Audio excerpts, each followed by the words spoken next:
Have you ever made a decision that felt completely natural, almost automatic, only to look back and wonder why you chose that option in the first place?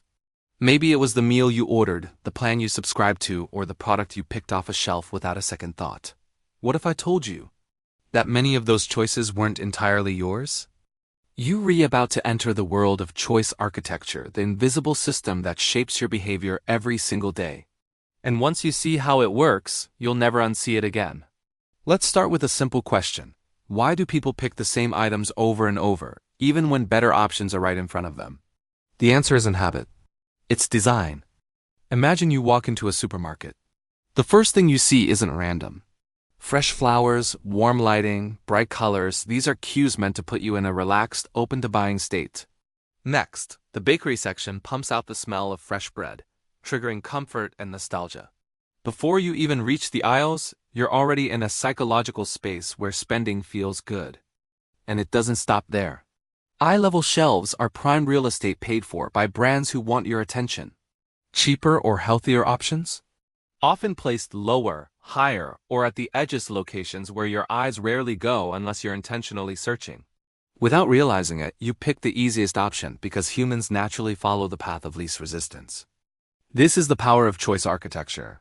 It doesn't take away your options. It simply rearranges them so one feels more appealing than the others. Now let's go digital. Think about subscription services, Netflix, Spotify, cloud storage, or gym memberships. Nearly all of them highlight a single most popular or recommended plan. It's usually in a bright color, placed in the center, and designed to stand out visually. Psychologists call this the default effect. When your brain sees something framed as normal or recommended, it assumes it must be the best. Even the order of the options influences your decision. When the most expensive plan appears first, everything else looks cheaper. When the cheapest appears first, everything else looks premium. Same options, different psychological result. And let's talk about apps. Ever notice how some buttons are oversized, glowing, or positioned where your thumb naturally rests? That's intentional. Companies design interfaces to guide you toward the most profitable or desired action, not through force, through convenience. Your brain is always scanning for the easiest route, and designers know this. They build around your instincts. But choice architecture doesn't just influence what you buy. It influences what you believe. Consider voting ballots, political surveys, or even charity sign-ups. The way choices are ordered, labeled, or grouped changes the outcome.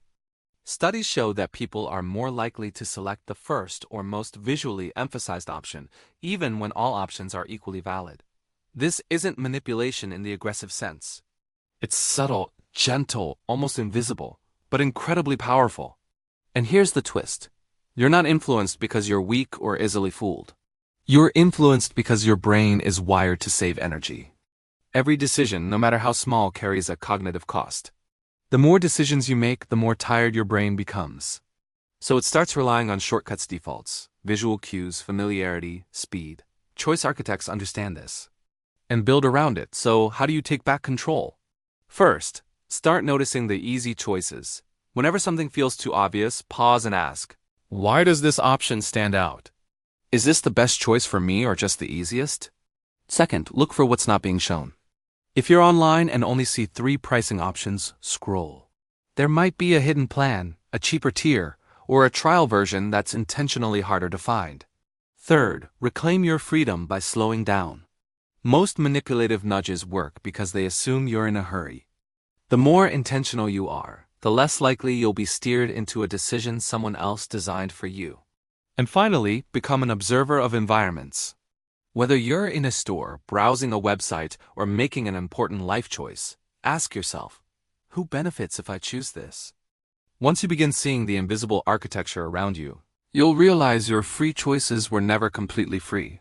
But awareness gives you the power to choose deliberately, not by default. If you want to keep uncovering the hidden psychology behind your everyday life, make sure to subscribe. And tell me in the comments, what is one decision you now realize might have been influenced without you noticing? I'd love to hear your story.